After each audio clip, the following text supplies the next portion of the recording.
힘들게 용기를 내셔서 다시 언론 앞에 서주신 우리 강혜경 그리고 김태열 두 분 공익제보자님께 말씀을 청해 듣겠습니다. 대표로 우리 강혜정 국장께서 오늘 이 자리에 서게 된 배경, 구체적으로는 홍준표 캠프 관련된 중요 증거 자료를 확보하게 된 경과, 그리고 이걸 민주당에 제보하고 언론에 알리게 된 이유에 대해서 간단하게 설명해 주시겠습니다. 네, 작년 11월 경부터 저는 검찰 쪽에 홍준표 관련 조사를 해달라고 누누이 얘기를 했었습니다. 그런데 지금 현재는 지금 홍준표 관련 조사건은 다 대구로 가 있고 아예 지금 조사가 중단이 돼 있습니다. 지금 정말 많은 문제를 갖고 있는 홍준표 전 대구시장이 정계 은퇴를 하지는 않고 지금 대통령이 되고자 지금 예비 후보에 등록이 됐습니다.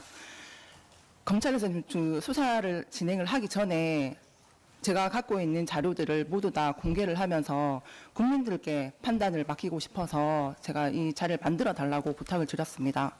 그리고 검찰 쪽에서 포렌식을 진행을 하면서 지금 오늘 나왔던 자료들은 명태균 PC가 아닌 제가 사용을 했던 업무상으로 사용했던 PC 하드에서 나왔던 포렌식 자료들이 지금 거의 대부분이라 검찰 쪽에서 수사를 너무 부실하게 했고 수사할 의지가 없었다라고 정말 저는 생각을 합니다. 저희 변호인단들도 마찬가지고 지금 포렌식에서 나왔던 자료들을 지금 정리를 담당하고 계신 지금 문관일 변호사님께서 정리를 해주시고 계시는데 정리를 하면 할수록 검찰 쪽에 문제점이 너무 많이 보인다라는 생각을 하고 계시거든요.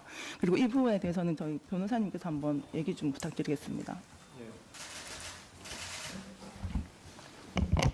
예, 일단은 검찰에서 강혜경 국장님께서 이미 제출한 컴퓨터의 하드디스크 하나와 SSD 2개에 대해서 작년 4월에 이미 제출을 하셨고요.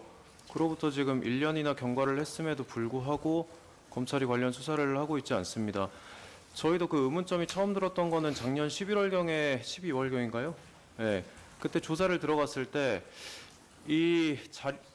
이미 제출을 하고 환불을 이미 해주셨던 하드디스크에 대해서 다시 제출을 해달라라는 요청이 있어가지고 조금 이상했거든요. 도대체 검찰이 왜 자료를 갖고 있으면서 이 부분에 대해서 조사를 하지 않고 다시 제출을 해달라고 하는가라고 해서 그 얘기를 들어보니 그때 당시에는 검찰 입장에서는 대선 부분만 잘라서 뭔가 조사를 한 뉘앙스로 답변을 하시더라고요. 그래서 오세훈 건과 홍준표 건을 보기 위해서 추가 제출을 해줬으면 좋겠다라고 해서 저희가 추가 제출을 하게 되면 또 언제 받을 수 있을지 몰라서 저희가 자체적으로 포렌식 조사를 했고요. 이제 포렌식 조사한 걸 보니 이제 대선뿐만 아니라 오세훈 홍준표 관련된 의혹들을 입증할 수 있는 여러 가지 증거가 있더라고요. 그래서 검찰에서 이 부분을 과연 보고 나서 저희에게 추가적으로 요청을 하는 건지 아니면 안 보고 그냥 그렇게 뭉갰는지 어느 쪽으로 보나 사실 문제일 것 같긴 합니다만 일단 저희가 포렌식한 자료를 바탕으로 이 기자회견을 준비를 했고요. 앞으로 이제 검찰에 이 하드디스크를 추가로 제출을 할 건데 제출을 하게 되면 이제 오세훈과 홍준표에 대해서 조속하게 수사가 이루어졌으면 좋겠습니다. 네.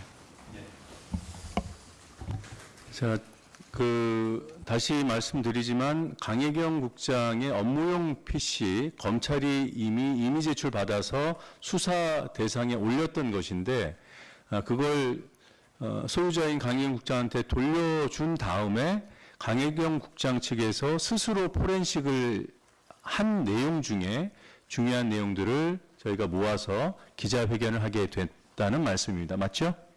네. 여기 들어있는 보도자료에 들어있는 당원 명부도 그렇고 그리고 카톡 대화도 그렇고 통화 녹취가 몇 가지 있는데 그거는 별건이죠?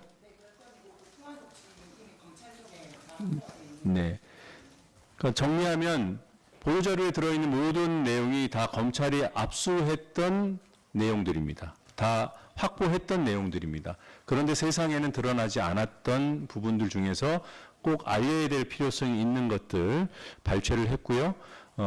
홍준표와 관련된 것들로 오늘은 한정합니다. 맞습니까? 네. 자, 이런 전제를 가지고 이미 배포해드린 보도자료를 간략하게 한번 일람하는 방식으로 오늘 내용의 개요를 설명을 드리겠습니다. 개요 설명은 제가 맡아서 길어야 한 5분 정도 걸릴 것 같은데요. 그리고 불충분한 부분은 이어지는 문답 시간에 여러분들 질문 주시면 강혜경 국장과 김태호 수장 그리고 또 동석하신 변호인들께서 답변 주실 겁니다. 홍준표 캠프 2022년 대구시장 당선을 위해서 꾸려진 홍준표 캠프에서 지난 3년 전 3월과 4월에 있었던 일들입니다. 여러분 불법 번호 섞기라는 여론조사 방식을 아시는지요? 이걸 이해하셔야 이후 내용들 이해하시는 데 도움이 될 것 같아서 설명을 잠깐 드리고 가겠습니다. 여론조사는 이제 RDD 방식으로 여론조사를 할 때 랜덤으로 번호를 추출하잖아요. 근데 이거 일반 전화번호를 추출하는 겁니다. 여기다가 이미 확보하고 있는 전화번호, 실제 전화번호를 임의로 섞어버리는 거예요. 이걸 하면 안 되는 불법 조사 행태입니다. 근데 이게 한 20년 전까지만 해도 꽤 있었다고 합니다. 좀 그 군소 조사 업체나 또 지명도가 좀 떨어지는 지역 정치인들 사이에서 일부 있었던 행태지만 워낙 중한 범죄여서 근절하는 노력을 해왔고 지금은 이 사례를 찾아보기 어려워요. 그래서 기껏해야 당원 명부 불법 유출 사건을 여러분들 보셨을 겁니다. 그런데 이 번호 섞기라는 수법이 홍준표 캠프에 의해서 자행이 됐다는 겁니다. 그러니까 RDD 추출을 할 때 홍준표 캠프가 확보해놨던 당원 수만 명을 섞어서 조사를 돌리는 거예요. 그러면 선관위에 신고할 때는 정상적으로 조사가 진행된 것처럼 그렇게 신고가 돼서 겉으로 보면 불법이 아닌 것처럼 보입니다. 그러나 그 조사 방식은 말씀드린 대로 불법입니다.